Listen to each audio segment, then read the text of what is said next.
The unacceptable face of capitalism. Sir Philip Green is criticised over the collapse of BHS. MPs claim the former owner left the high street chain on life support. It's unacceptable in the first instance that he plundered the firm. It's unacceptable that he ran the firm onto the rocks. All BHS stores will shut by mid-August with the loss of 11,000 jobs. Also tonight, the suicide bomber at a German music festival had sworn allegiance to Islamic State. Prince Harry opens up about the death of his mother, Diana. And ready for Rio, cyclist Laura Trott on her hopes for Olympic gold in Brazil.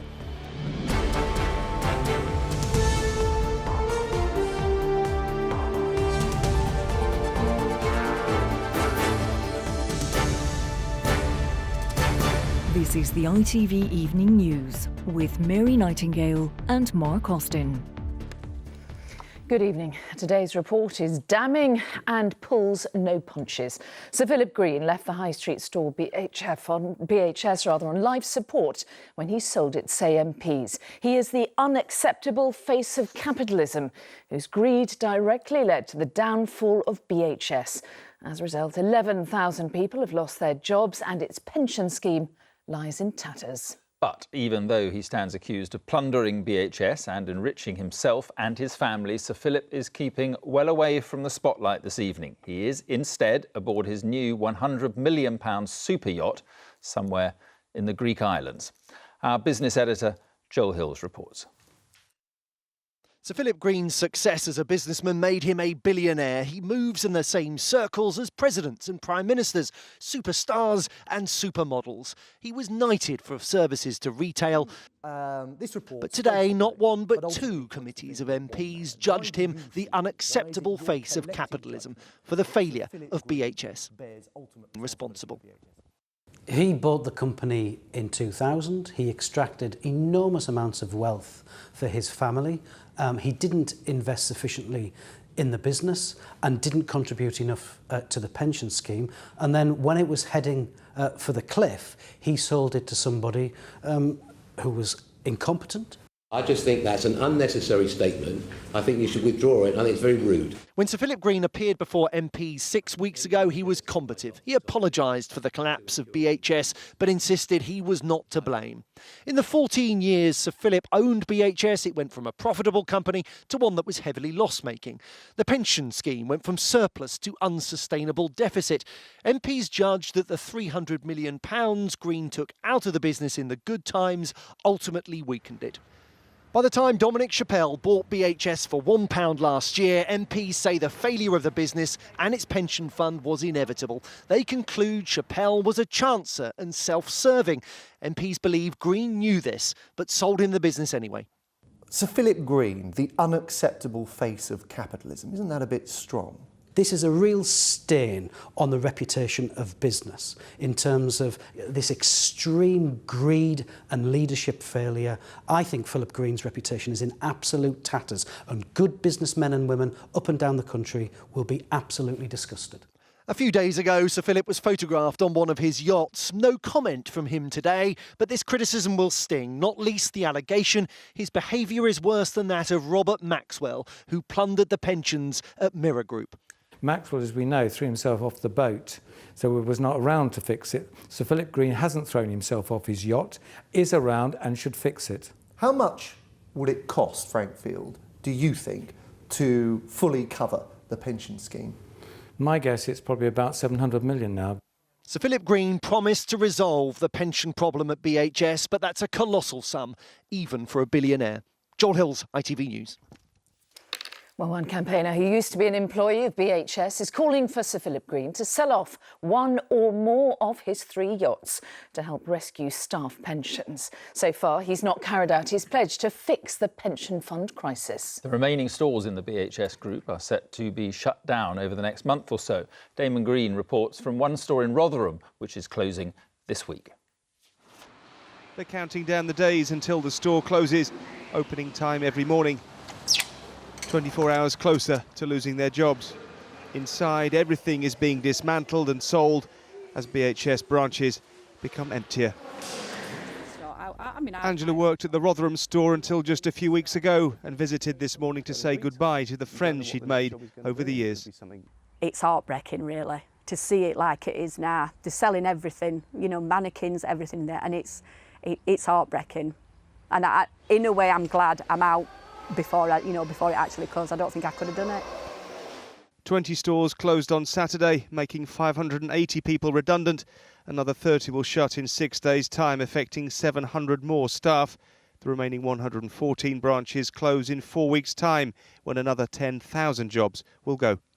Because stores like this one have been on the high street for as long as anyone can remember, staff may have thought that if they worked hard, they had a job for life. Sadly, they're now discovering that's simply not the case. Staff at some stores like this one in Stirling have already held their leaving dues and shut the doors, but campaigning ex-staff say there's little to celebrate until the former boss mends the black hole in their pension fund. I think what can be done now is that Philip Green puts his hands in his very deep pockets, brings out his chequebook and writes a cheque to pay off the deficit for the BHS pension fund.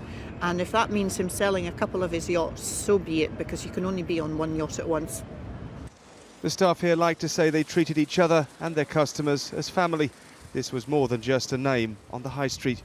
We've made a lot of friends with customers. You know, they come in sometimes just to talk to us. We have one lady that comes in every night, you know, literally every night. She don't buy anything, but she wanders around the store, chats with us, you know, but we're part of her life. And, you know, to say BHS has gone now, it's cruel. The customers will find somewhere else to go. Staff who are here for life may struggle. Damon Green, ITV News in South Yorkshire. OK, well, let's return to our business editor, Joel Hills now. So what, if anything, does happen next to Sir Philip Green? Well, I think a lot focuses on his knighthood. He was knighted, Mary, back in 2006 for services to retail. But this report, he's openly critical of both his integrity and his ability as a businessman. Now, Frank Field, you heard from there, the MP believes he should forfeit his gong unless he writes a cheque to fill the hole in the BHS pension scheme. We don't yet know how big a cheque he'll write. So Philip Green hasn't told us. He's loud and outspoken, though. We're bound to hear from him before too long. It's not Field's judgment, though. It's the Honours Forfeiture Committee. They will be looking at this issue. Bear in mind, though, blame has been laid squarely at Philip Green's feet, but it's been spread more widely too. Directors, lawyers, accountants, other people around this and advisors have been pulled into this. The Serious Fraud Office, the Insolvency Service are looking at this issue. It's not over yet. OK, Joel Hill, thank you. Now, the Syrian man who blew himself up outside a music festival in southern Germany left a video pledging allegiance to the so-called Islamic State. It was found on his mobile phone. He had recently been refused asylum. 15 people were injured in the blast when he was turned away from the festival in Ansbach. Our security editor, Rohit Kashru, is there. Rohit. Will mark 7 deadly days for Germany, 4 violent attacks, 2 are being linked to the terrorism of a so-called Islamic State. This is the scene of that 4th attack last night. The windows are smashed, there's debris everywhere, there is blood all over the ground, and perhaps most chilling of all today, German citizens everywhere were told to expect similar attacks in the future. Even by the standards of Bavaria's bloody summer, this was a disturbing milestone. A suicide bomb in a rucksack spewed fragments of metal across the crowd. The attacker had tried to get into the music festival, but detonated his device outside. And then I remember my little sister was back in there, and so I ran back towards the entrance of the concert, and I saw a man laying injured on the floor with blood on his face. When Bavarian investigators studied a video message on his phone today, their suspicions were confirmed. Yes, this was an act of terrorism. The Interior Minister said he pledges in the name of Allah his allegiance to the well-known Islamic State leader Abu Bakr al-Baghdadi and expressly announces an act of revenge against the Germans because they're standing in the way of Islam and as retribution for the killing of Muslims. Germany's first ISIS suicide bomber lived here, where fuel canisters and hydrochloric acid were found this morning. He left Syria after being wounded in the war, but 2 weeks ago was given a deportation order. His housemate said he told him about his escape from Aleppo. Did he talk about IS, about politics, about what was going on? Well, when he met to me last year, first he told me that why I am here. He told me that in our country, the people, the extremist group and the government forces, they are fighting against each other and they are killing to the innocent people as well. And that is the reason that I left my country and I am here. But he didn't express any sympathy for any groups like that? Germany is becoming too used to these acts of violence. Last Friday in Munich, 9 people were killed by gunmen obsessed with school shootings. But it was an attack by an Afghan man 4 days earlier, slashing train passengers with an axe that was the first here to be claimed by IS. The man behind the second has a familiar background, disturbed and known to the police. With a suicide bomb, he brought a style of violence better known in his old home to the streets of his new one. So, Rohit, how will this attack change the German approach to security now? Well, there is evidence today that Germany is responding to its new reality. It announced that it will increase security at airports and at train stations. But perhaps the most notable response comes not from the government, but from communities like this one, where there is evidence of a growing backlash towards Angela Merkel and her government's policy of welcoming in hundreds of thousands of refugees. Germany has taken in 160,000 Syrians since the beginning of last year. Rohit, thank you very much indeed. An alleged serial killer from London accused of murdering 4 men he met on gay websites has been charged with attacking 8 others. 41-year-old Stephen Port pleaded not guilty to all charges against him. The offences allegedly took place between 2011 and 2015. Gunfire erupted outside a party at a Florida nightclub early today, leaving 2 teenagers dead and up to 18 others injured.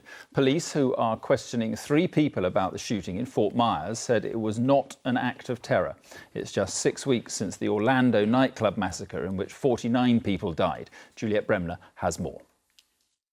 Breaking news, another deadly shooting at a nightclub in Florida. America woke again to hear there'd been another mass shooting. Teenagers targeted as they left a party. 16 were taken to hospital, 2 more lost their lives. The gunman opened fire as parents were picking up their children. I've been here for now 17 years, and this is, in terms of gunshot wound victims, this is the worst I've ever seen it. One of the injured, Timothy Settles, broadcast live via Facebook, later adding, "I don't want to die." But police confirmed that Stefan Stroder had lost his life. The 18-year-old was a star of his high school basketball team. Another woman described how she sheltered in her car. We were sitting in the car because they were shooting. I'm like thinking, okay, they not finna get no closer when they shooting. Next thing I know, we sitting in the car, and every like 5 people just running, still shooting. The club had armed security both inside and outside. In a statement it said, "We thought this was a safe place to have a good time." 3 men were later arrested. Their motive is unknown. This is ridiculous. It has to stop. It's time for it to stop. I mean, all this killing for no reason. And I guarantee you it was about nothing. It's less than 2 months since a gunman claiming to be inspired by so-called Islamic State opened fire at another Florida nightclub. This time, terrorism has been ruled out. But whatever the reason, more young people have been killed and injured by guns. Juliet Bremner, ITV News. Still to come on the ITV Evening News, Prince Harry on why he regrets not speaking about the death of his mother when he was much younger. And how Laura Trott hopes Olympic glory will inspire a new generation of sportswomen. If we can get as many female role models kind of out there and in the limelight as possible, I think that is going to inspire those girls to think, no, hang on a minute, if they can take part, then so can I. But first, Russia's sports minister issued a final appeal tonight for clean track and field athletes from his country to be allowed into the Rio Olympics. Yesterday, Olympic bosses decided against a blanket ban on Russian competitors, though track and field athletes are already barred. Our sports editor, Steve Scott, is here. Is this likely to be heard with any sympathy at all, do you think? Some sympathy maybe, Mark, but I don't think it's going to make any difference. The IAAF made the judgment that they made about Russian athletes, knowing that it could well be ending up that some clean Russian athletes would be banned, and they went ahead and made that decision anyway. You also have to remember that that decision was tested in sport's highest court, and the court found in favour of the IAAF. As I came to you, Sebastian Coe still hadn't seen this letter that Minister Mukho had sent to him, and said he wouldn't respond until he has actually seen it. But as I say, I can't see really where he can go with it, and I don't expect there to be a change of heart. Right, what about the rest of the Russian team? Are they now likely to be allowed to take part, or where are we on that? Well, the short answer, I think, is the majority of them, yes. In fact, part of the Russian team left Moscow last night and has already arrived in Rio today. I suspect from the original Russian team of around 300 plus competitors, a dozen or so won't be allowed to compete. The process is this. After the IOC's decision yesterday, 28 federations that govern all the Olympic sports have to make an individual decision about which athletes can go and which cannot. We've just talked about athletics, of course. We know they won't be there. But today, swimming's governing body ruled that 7 Russian swimmers, one of them a multiple world champion, are ineligible to compete. 4 had previous doping convictions. The other 3 were identified in the recent investigation into Russia's state-sponsored doping scandal. Since yesterday's ruling, governing bodies for tennis, archery, equestrian and diving have all given the go-ahead. The synchronised swimming team and women's water polo team will also compete. There's also speculation in the Russian media tonight that the sailing team will also be told they're safe. In fact, they are already in Rio. The other sports, we expect those governing bodies to make up their minds in the coming days, but I anticipate that most of the Russian team will be given the green light. All right, Steve, thanks very much indeed. Now, the driver of a coachload of British school students that crashed in France told investigators today he lost control while looking for his sunglasses. 2 students from Cheltenham's Bourneside School in Gloucestershire remain in hospital after Saturday's accident near the Swiss border. The former England football star Ray Wilkins has been given a 10-week suspended prison sentence after pleading guilty to drink driving.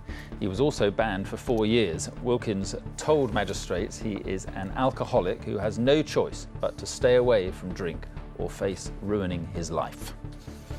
Theresa May has ruled out the return of border checks between the UK and the Republic of Ireland, despite Britain's vote to leave the EU. The Prime Minister made the pledge on a visit to Belfast, where she held talks with Northern Ireland First Minister Arlene Foster and the Deputy First Minister Martin McGuinness.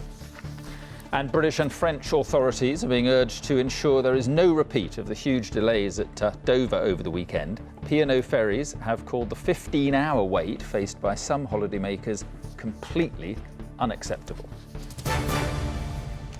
Prince Harry has given a rare insight into the trauma he suffered after the death of his mother, Princess Diana. Footage was released today from an event at Kensington Palace, hosted by the Prince for a mental health charity. In it, Prince Harry says he really regrets not talking about losing his mother until 3 years ago. Cedral Currier has more. In the grounds of the home he once shared with his mother, Prince Harry hosted a collective of sporting champions who've all had mental health issues. And it is to one of them, the footballer Rio Ferdinand, who'd lost his wife to cancer last year, that he revealed the impact of losing Princess Diana. Everything can be okay, but Christ, I really regret not ever talking about it. For the first 28 years of my life, never talked about it. The event was for a charity that he, William and Kate helped set up to end the stigma surrounding mental health. It's not weakness. Weakness is, I believe weakness is realising an issue in yourself and not sorting it. Yeah, for sure. He was still a young boy when his mother died, just 12 years old. A profound loss he'd struggled to speak about until 3 years ago. Shelley Gilbert, who works with bereaved children, believes the Prince's candidness is invaluable. With Prince Harry talking, especially something that we so personally identify with, the death of Princess Diana, and for him as a man, as the Prince, to say this publicly, it's a very, very difficult subject. After a game of French cricket, the Prince said how coming together was key. whether you're a white van driver or an Olympian, it actually makes no difference because what you've had to go through, you are actually unbelievably similar to each other. Exactly, it's a huge step. By opening up about his own grief, Prince Harry's aim was to change the way we think about mental well-being by losing the feelings of fear and shame and offering more support. Sejal Karia, ITV News. The New England manager, Sam Allardyce, has called for a winter break in the Premier League. On his first day in the job, the former Sunderland manager claimed the players would benefit from time off in December. And England's cricketers have won the second test against Pakistan by 330 runs. The victory at Old Trafford in Manchester means the 4-test series is now level at 1-1. And finally, away from all the controversy about doping and Russia's participation in the Rio Olympics, British competitors are preparing to set off for Brazil. Yes, Team GB has been set a target of 79 medals, with cycling one of the sports expected to contribute most towards reaching it. One of the stars is Laura Trott, who won 2 gold medals at London 2012. And with this year's opening ceremony just 11 days away now, our sports correspondent Ian Payne caught up with Laura for the first in our series, Ready for Rio. Laura Trott was going through her paces today at the Great Britain training camp in South Wales. It's a spinning class, but not as we know it. She'll travel to Rio as one of the strong favourites for gold in her 2 events after her double success in London 4 years ago. Her triumph is all the more amazing because she suffers badly from asthma after being born premature. I think with having a collapsed lung when I was born, I obviously didn't know anything about that. But then having like being sick on the bike and stuff like that, I guess was setbacks in a way. But like my mum and dad were always there, kind of pushing me on and kind of giving me that kind of energy to never give up. Bike riding was in her blood as a youngster, with her mother and sister all cyclists. And her idols? Well, it's the man who's now her teammate in Rio, Sir Bradley Wiggins. I've still got that picture of me and Sir Brad from when I was little and he let me wear his Olympic medal and being like, so when I saw him for the first time, because I think everybody from the outside world thinks that you all know each other, but actually the road and the track are very separate. So until Brad came back to the track, I didn't actually know him, whereas now obviously he's here on a day-to-day basis. So yeah, it's very different now to when he first stepped back in. Her roll of honour now almost exceeds his. She won double gold at London 2012 as part of the Pursuit team and in the Omnium. In the last 5 years, she's also won 12 World Championship medals, 7 of them gold. And she's the most successful European Championship cyclist of all time, man or woman, with 10 gold medals. She's only 24 years old, but has already been awarded an OBE and is engaged to fellow Olympic cyclist Jason Kenny. But above all, she wants to be a role model for young teenage girls who think sport isn't for them. You get to that kind of age, that school age, where you're kind of really unsure about yourself and your confidence gets dropped. And it's that age that I think really needs that kind of extra boost. And if we can get as many female role models kind of out there and in the limelight as possible, I think that is going to inspire those girls to think, no, hang on a minute, if they can take part, then so can I. And to her, she says, that's as important as winning. Ian Payne, ITV News, Newport. We wish her luck. Fantastic. That's it for now. Tom Bradby's here at 10. Well, from all the team here, Evening News team, have a very good evening. Bye-bye. Bye-bye.